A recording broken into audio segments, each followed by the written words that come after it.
Para entender a questão Israel-Palestina, devemos voltar para a Segunda Guerra Mundial.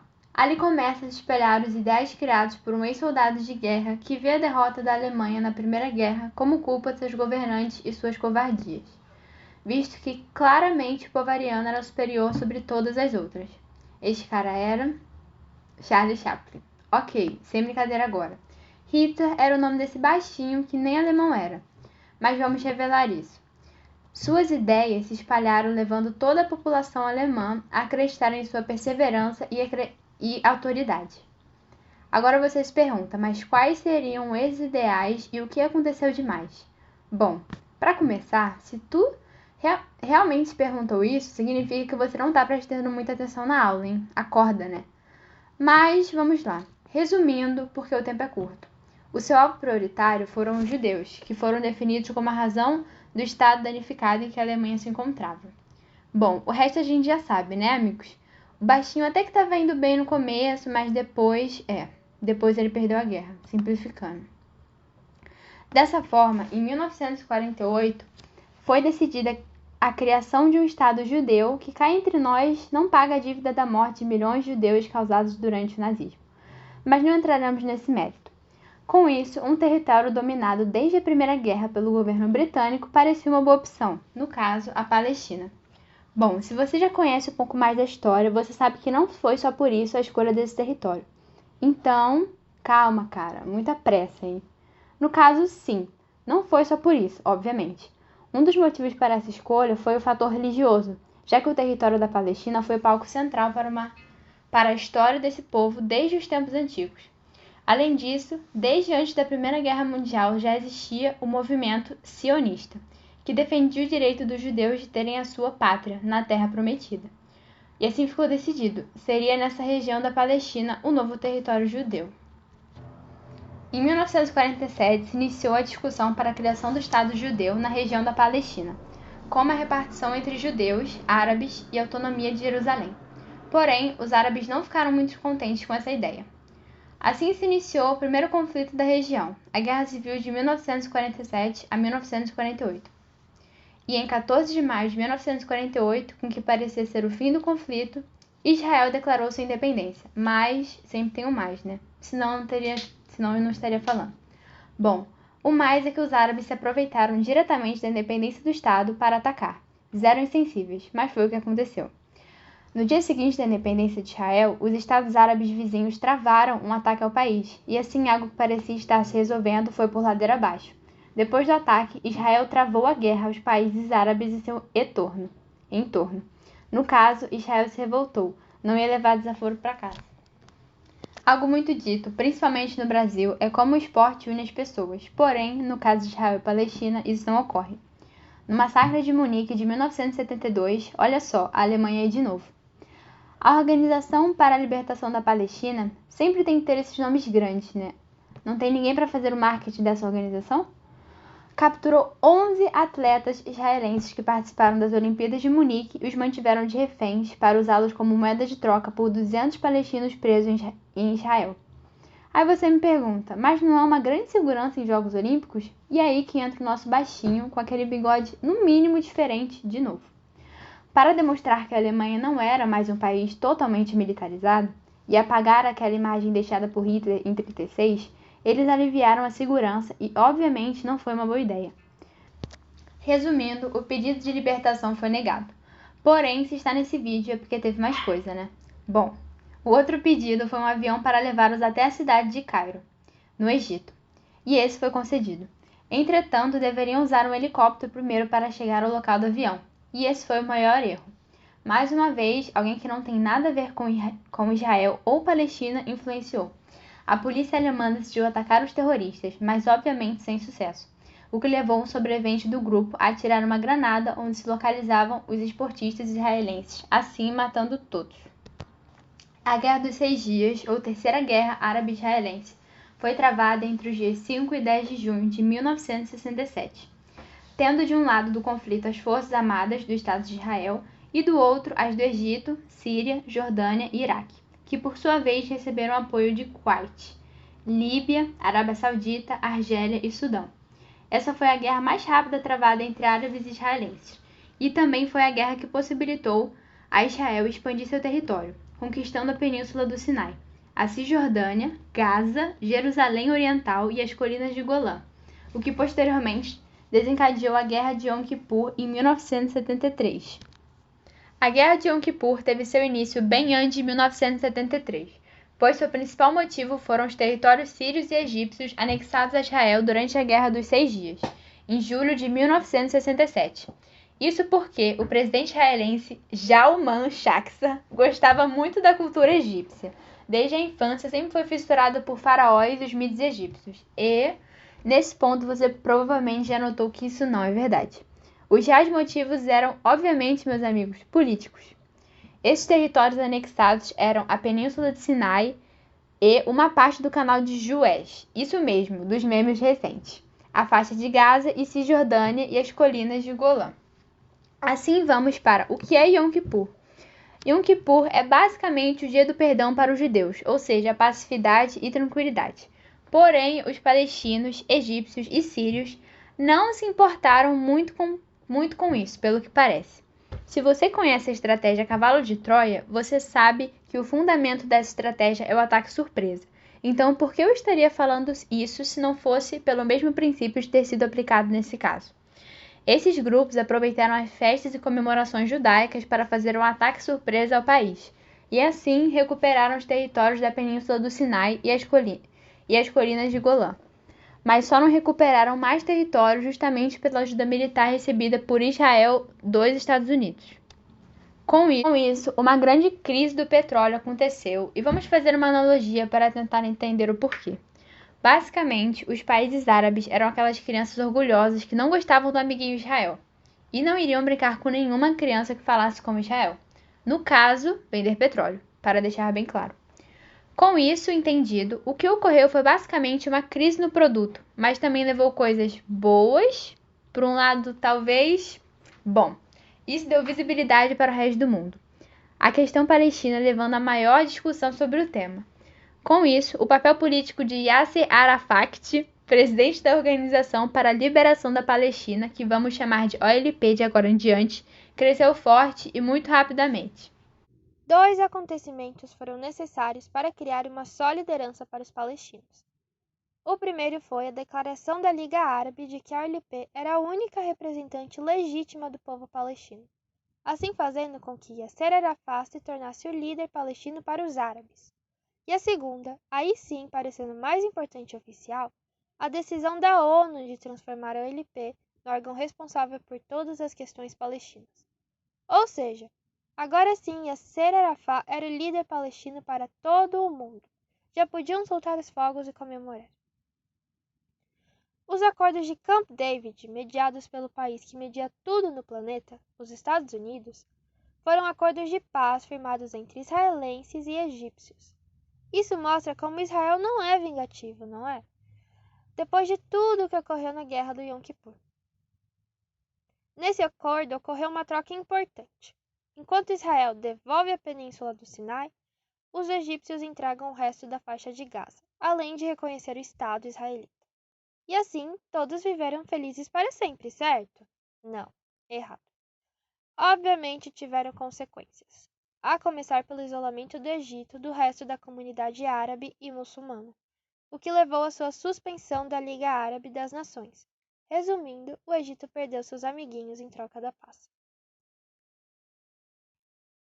Mesmo com o reconhecimento da Liga Árabe e da ONU de que a OLP era a representante palestina no mundo, diversos países, como Estados Unidos e, claro, Israel, consideravam a organização na verdade um grupo terrorista. Com isso, em 1982, Israel invade o sul do Líbano em uma ação contra a OLP, chamada Operação Paz para Galileia.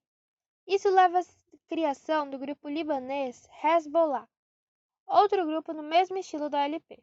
O feitiço voltou contra o feiticeiro. A fim de acabar com uma organização, Israel acabou criando outra. Logo após a ocupação israelita na faixa de Gaza e na Cisjordânia, um movimento popular chamado a Primeira Intifada surgiu contra a opressão sofrida nos territórios pelos palestinos. Nesse momento, qualquer um pensa em militares palestinos com armas de guerra e lembra de todas as imagens que já viram de conflitos na televisão. Porém, nesse caso, não.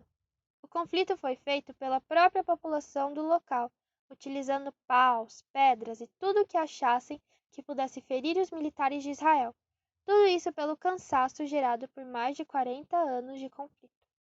Nesse caso, toda a imagem pacífica gerada por Israel sumia, pela ação de expulsar palestinos da região e oprimir os poucos que restaram. Então, se você tinha uma visão de Israel certinha, boazinha, não se esqueça de que quando há dois extremos, como é o caso, sempre há ruim dos dois lados. Assim, todos os esforços de Israel para buscar acalmar os palestinos foram jogados no lixo novamente. O ódio dos palestinos aumentou e houve a criação do Hamas, sigla em árabe para o Movimento de Resistência Islâmica, um grupo parecido com a OLP, porém muito mais agressivo. Ou seja, mais uma vez Israel apenas piorou a situação toda. A revolta só acabou anos depois, em 1993, graças à assinatura dos Acordos de Oslo. Olhando tudo o que já foi falado no vídeo, nós vemos tentativas de buscar o fim dos conflitos entre israelitas e palestinos, algumas quase bem-sucedidas e outras não. Com isso, o desfecho principal, um momento de acabar de vez com o conflito, parecia ter chegado em 1993, com o Tratado de Oslo já citado. O acordo tinha intenção, tanto pelo lado palestino, Yasser Arafat, quanto pelo lado de Israel, acabar de vez com a discussão, e com a mediação, novamente, sempre ele, os Estados Unidos da América, na época presidido por Bill Clinton. Os principais pontos do acordo foram a saída da parte militar israelense, como já foi citado anteriormente, das áreas da Cisjordânia e da faixa de Gaza, e direito aos palestinos de autogovernar-se, com um governo palestino de duração de 5 anos a partir de 1996. O próprio Acordo da Paz, por mais que só tenha ficado no papel mesmo.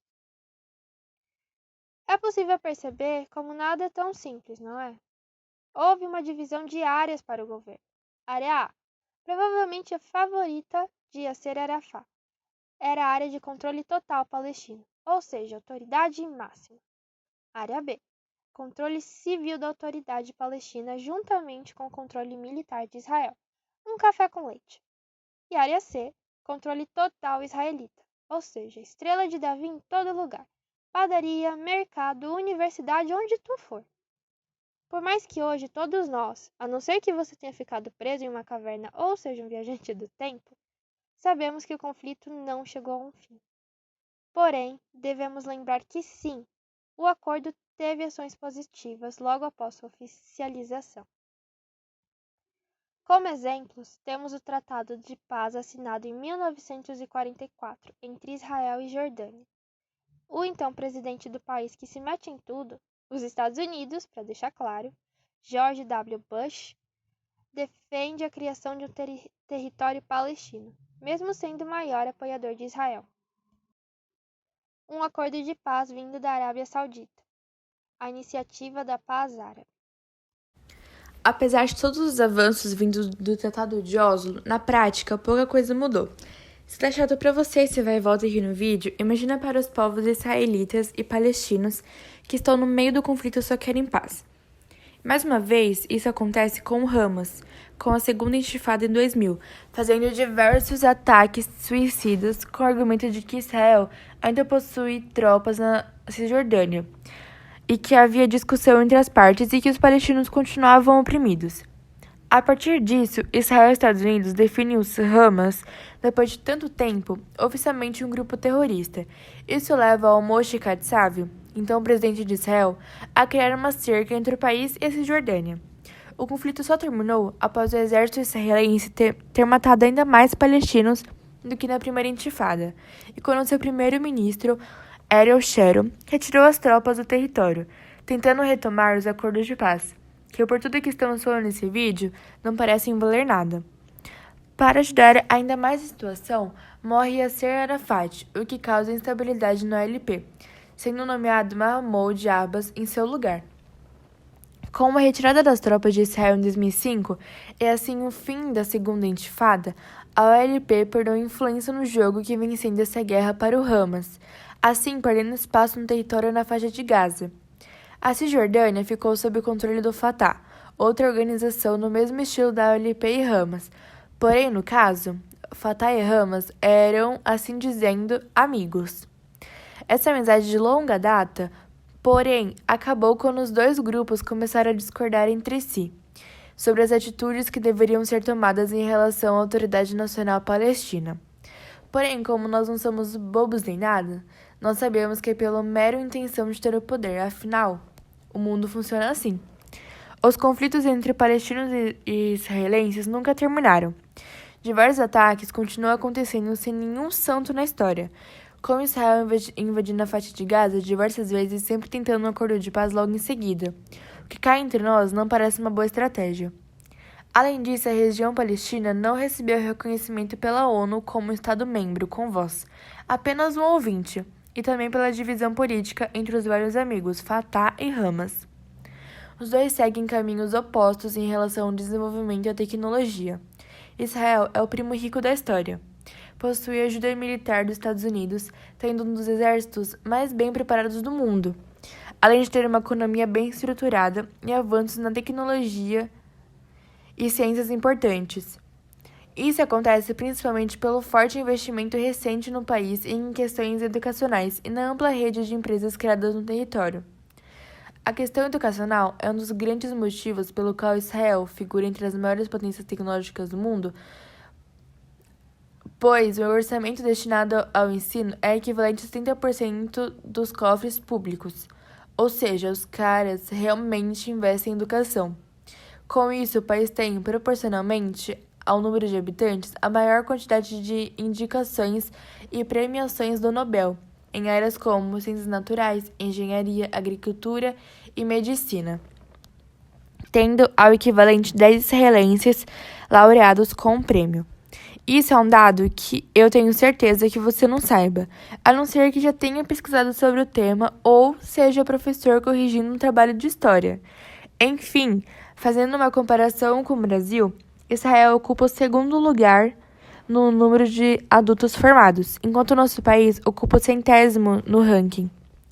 A Palestina, pobre coitada, segue o caminho oposto.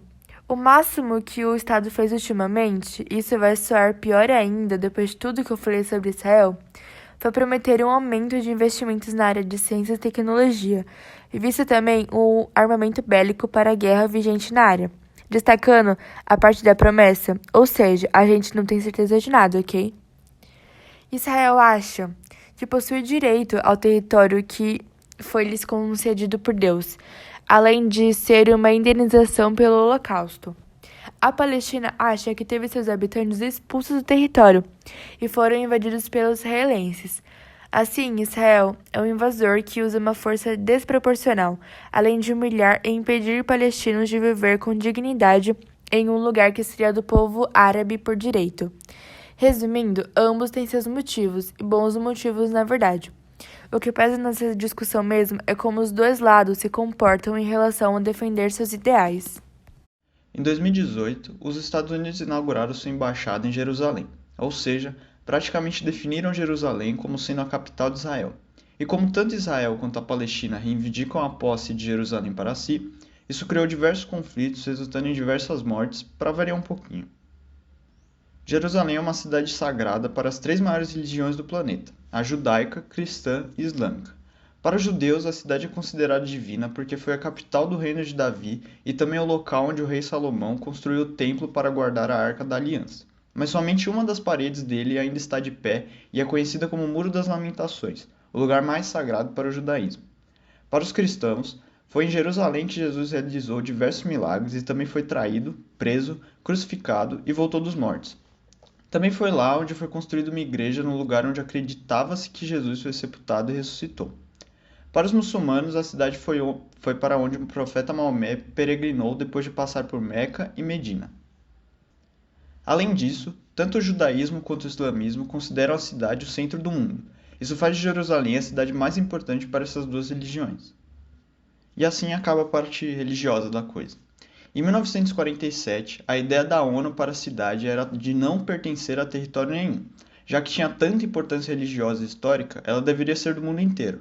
Mas nós sabemos que isso não deu certo e a cidade acabou sendo dividida no meio, imitando o que aconteceu em Berlim após a Segunda Guerra Mundial. Ela foi dividida entre Jerusalém Ocidental e Oriental. A parte ocidental seria de controle israelense e a oriental de controle palestino. Mas qualquer um sabe que não dá para dividir um brinquedo para duas crianças. Então, ambos não aceitaram o acordo e o conflito já se iniciou. Se você conhece um pouco mais sobre a política e a geografia da região de Israel, você provavelmente está achando o mínimo estranha essa divisão. Bom, isso é porque ela não existe mais. A partir da Guerra dos 6 Dias, aquela do começo do vídeo mesmo, Israel executou diversos ataques surpresas contra o Egito, Jordânia e Síria. Talvez tenha vindo daí a ideia dos palestinos para a Guerra de Yom Kippur, um ataque surpresa e tudo mais. Eles já tinham visto essa história, mas vamos deixar isso de lado. Com esses ataques, Israel conquistou vários territórios e um deles foi tomar completamente Jerusalém. Porém, a comunidade internacional não reconhece a posse total de Israel sobre Jerusalém, mas tanto faz, já que Israel controla o local de qualquer jeito. Um dos pontos discutidos no Tratado de Oslo foi a questão de Jerusalém. Porém, os membros agiram igual alunos do ensino médio, deixando para resolver a questão depois, de última hora. Surpreendentemente, atualmente vivem povos de diferentes religiões até mesmo nos mesmos bairros de Jerusalém, todos com suas crenças e sendo praticantes, algo pacífico, diferente do que nós já apresentamos até agora. Porém, sempre há um porém, né? É impressionante. Existem acusações de que os judeus estariam pouco a pouco comprando as casas e ocupando espaços de muçulmanos no bairro árabe, mas ainda só no campo da especulação. Então vamos dizer, pela primeira vez nesse vídeo, que há algo bom nessa história. Pode comemorar você que está assistindo, você não ouviu errado.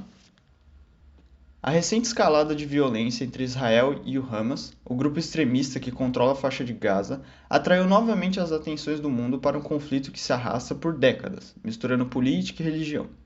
O que motivou a nova escalada de violência teve origem nas ameaças de despejo das famílias palestinas de Sheikh Jarrah, bairro fora dos muros da cidade velha de Jerusalém. O Hamas, o grupo extremista palestino que controla a faixa de Gaza, tomou a atitude incomum de emitir um ultimato a Israel para remover suas forças do complexo de Al-Aqsa e de Sheikh Jarrah. Israel não acatou a ordem e o Hamas então começou a disparar foguetes contra cidades israelenses, incluindo Tel Aviv. Milhares de israelenses participaram nesta terça-feira, dia 15, de uma marcha em Jerusalém Oriental, um evento acompanhado com muita tensão em todo o país. O temor é de que o ato reacenda os confrontos entre judeus e palestinos menos de um mês após o cessar-fogo que encerrou o conflito de 11 dias entre os dois lados. Mesmo antes das marchas, balões incendiários lançados da faixa de Gaza causaram diversos incêndios em campos de comunidades de judeus perto da fronteira com o território palestino.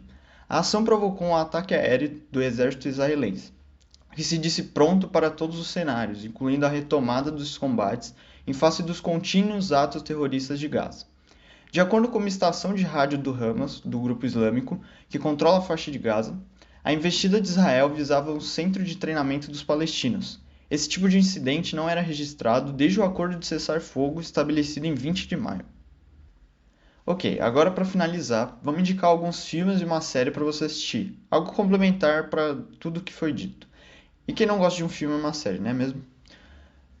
Munique, de 2005. Em setembro de 1972, em meio às Olimpíadas de Munique, um ataque terrorista sem precedentes foi transmitido ao vivo para 900 milhões de pessoas.